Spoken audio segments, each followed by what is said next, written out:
নমস্কার বন্ধুরা, Tiyasha food house চ্যানেলে নতুন আর একটা রেসিপিতে সকল বন্ধুদের স্বাগত।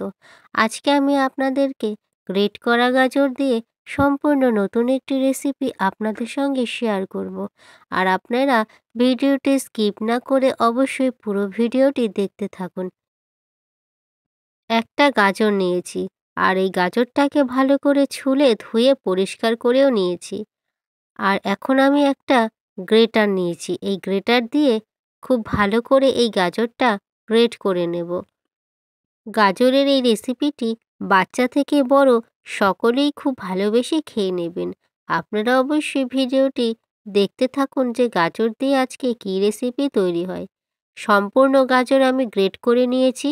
এরপরে রান্নার মূল রেসিপিতে চলে যাব। গ্যাসে একটা ফ্রাইং প্যান বসিয়েছি, আর দিলাম 1 চামচ ঘি।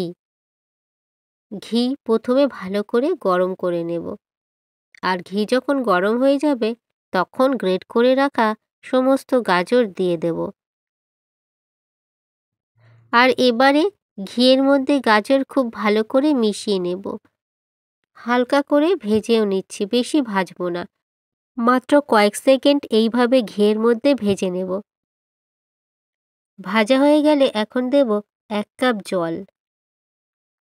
জল দেওয়ার পরে আমি এখন দিচ্ছি 1/2 চামচ নুন, আর দেব ছোট চামচের 2 চামচ চিনি। গাজরের এই রেসিপিটা খেতে মিষ্টি মিষ্টি হলে খুবই ভালো লাগবে। এবারে সব উপকরণগুলোকে খুব ভালো করে গাজরের সাথে মিশিয়ে নেব। গাজরও খুব ভালো করে সিদ্ধ করে নেব। এছাড়া গ্রেট করা গাজর আর সিদ্ধ হতেও বেশি সময় লাগবে না। এখন একটা ঢাকনা দিয়ে ঢেকে দিলাম 2 মিনিটের জন্য। 2 মিনিট পরে আমি ঢাকনাটা সরিয়ে নেব। আর গাজরটাও এর মধ্যে খুব ভালো করে সিদ্ধ হয়ে গেছে। গাজর যখন খুব ভালোভাবে সিদ্ধ হয়ে যাবে তখন আমি 1 কাপ আটা দেব। যেই কাপ মেপে আমি জল দিয়েছি সেই কাপেরই 1 কাপ আটা দিলাম। আপনারা আজকের এই রেসিপিটা আটার পরিবর্তে ময়দা দিয়েও করতে পারেন। আমি আজকের গাজরের পরোটাগুলো আটা দিয়ে করব। আর আটা দিয়েও গাজরের পরোটাগুলো এত দারুণ হবে, আপনারা না দেখলে বিশ্বাসই করবেন না। তাই আপনাদের কাছে অনুরোধ, ভিডিওটি আপনারা অবশ্যই পুরো দেখতে থাকুন। এইবারে খুব ভালো করে গাজরের সাথে আটা এরকমভাবে মিশিয়ে নেব। আর এইভাবে যদি গাজরের পরোটাগুলো বানানো হয় তাহলে ঠান্ডা হলেও পরোটাগুলো খুবই নরম থাকবে। আপনারা দেখতেই পারবেন যে ঠান্ডা হয়ে যাওয়ার পরেও পরোটাগুলো কতটা নরম আছে। এখন আমি একটা ঢাকনা দিয়ে 2 মিনিট ঢেকে রেখে দিলাম। আর এই 2 মিনিটের মধ্যে আটাটাও খুব ভালোভাবে সিদ্ধ হয়ে যাবে। 2 মিনিট পরে আমি এখন ঢাকনা সরিয়ে নিলাম। আর তারপরে গ্যাসের ফ্লেমটাকে আমি অফ করে দেব। এখন এই মিশ্রণটাকে খুব ভালো করে ঠান্ডা করে নেব। ঠান্ডা করার জন্য আমি একটা অন্য পাত্রের মধ্যে এই মিশ্রণটিকে ঢেলে রাখব। এবারে অন্য একটা পাত্রের মধ্যে ঢেলে রাখছি যাতে খুব তাড়াতাড়ি ঠান্ডা হয়ে যায়। তবে পুরোপুরি ঠান্ডা করব না। হাত দিয়ে যাতে মাখা যায় এরকমভাবে ঠান্ডা করে নেব। এখন আমি একটু ছড়িয়ে দিচ্ছি যাতে তাড়াতাড়ি ঠান্ডা হয়ে যায়। আর এরই মধ্যে এটা অনেকটাই ঠান্ডা হয়ে গেছে, হাতেও ধরা যাচ্ছে। এখন আমি খুব ভালো করে মেখে নেব।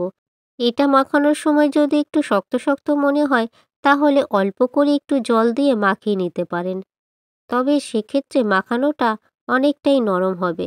আমার এখানে জলের প্রয়োজন হয়নি তাই আমি জল দিইনি। আর মাখানোটা খুব সুন্দর নরমও হয়েছে। এরপরে এর থেকে আমি পরোটার জন্য লেচি কেটে নেব। আপনারা চাইলে গাজরের লুচিও বানিয়ে নিতে পারেন, সেটাও খেতে খুবই ভালো লাগবে। কিন্তু আমি আজকে পরোটা বানিয়ে আপনাদেরকে দেখাচ্ছি। এরপরে একটা লেচি নিয়ে পরোটাগুলো বেলে নেব। ওপরে একটু আটার গুঁড়ো দিয়ে বেলে নিচ্ছি। খুব পাতলা করে প্রথমে এই লেচিটা বেলে নিতে হবে। আমি এখন এই লেচিটা পাতলা করে বেলে নিচ্ছি। আর আপনারা দেখতেই পাবেন যে কতটা পাতলা করে আমি এটাকে বেলে নিয়েছি। খুবই পাতলা করে বেলে নিয়েছি। এখন এটাকে আমি এই সাইড থেকে একটা ভাঁজ করে দিলাম, আর এদিকের সাইড থেকেও আরেক ভাঁজ করে দিলাম। এবারে আমি একটু আটার গুঁড়ো ওপর থেকে দিয়ে একটু ডলে দেবো হালকা করে। আর তারপর ওপর থেকে এক ভাঁজ করে দেবো, আবার নিচ থেকে আরেক ভাঁজ করে একটু চেপে দেবো, যাতে খুব ভালো করে বেলা যায়। তবে মনে রাখবেন বন্ধুরা, এই পরোটা বেশি চাপ দিয়ে না বেললেও হবে। পরোটার আটা অনেকটাই সিদ্ধ হয়ে গেছে। আর এখন আমি হালকা করে পরোটাগুলো বেলে নেব। আমি এখানে পরোটাগুলো চৌকো শেপে বেলে নিচ্ছি। এছাড়া আপনারা আপনাদের নিজেদের পছন্দ মতন শেপে পরোটাগুলো বেলে নিতে পারেন। আর এখন দেখতেই পেলেন বন্ধুরা, পরোটাগুলো ঠিক আমি এই সুন্দরভাবে বেলে নিয়েছি, আর একটু মোটা করেই বেলতে হবে। এরপরে আমি সমস্ত পরোটাগুলো ভেজে নেব। একটা পরোটা প্রথমে দিয়ে দিচ্ছি। এখন পরোটা প্রথমে উল্টে পাল্টে কয়েকবার সেঁকে নেব। সেঁকা হয়ে গেলে তারপর দিয়ে দেব তেল। আর তেল দিয়ে এরকম ঘুরিয়ে ঘুরিয়ে দুপিঠ ভালো করে ভেজে নেব। আর বন্ধুরা, দেখতেই পেলেন আজকের এই গাজরের পরোটার রেসিপিটা কতটাই দারুণ, খেতেও খুবই মজার। রোজ রোজ রুটি খাওয়ার ঝামেলা থেকে একদিন রুটি বাদ দিয়ে এই রেসিপিটা অবশ্যই রাতের বেলায় বানিয়ে নিতে পারেন। আর এই পরোটা ভাজা হয়ে গেছে, বাকি সব পরোটাগুলো একই রকমভাবে ভেজে নেব। আর এখনও যারা আমার চ্যানেলটিকে সাবস্ক্রাইব করেননি, তারা আমার চ্যানেলটিকে সাবস্ক্রাইব করে পাশে থাকা বেল অপশনে ক্লিক করে দেবেন। এতে পরবর্তী সমস্ত রান্নার নোটিফিকেশন আপনার ফোনে প্রথমেই পৌঁছে যাবে। এছাড়া ভিডিওটি যারা ফেসবুক থেকে দেখছেন, তারা তিয়াশা ফুড হাউস চ্যানেলটিকে ফলো করে দেবেন। আর বন্ধুরা, এখন আমি দেখিয়ে দিচ্ছি গাজরের এই পরোটাগুলো ঠান্ডা হয়ে যাওয়ার পরেও কতটা নরম থাকে। পরোটাগুলো কিন্তু পুরোপুরি ঠান্ডা হয়ে গেছে। আর এখন আমি দেখিয়ে দিচ্ছি পরোটা কতটা নরম আর সফট আছে। আপনারা দেখে বুঝতেই পারছেন পরোটাগুলো খুবই নরম।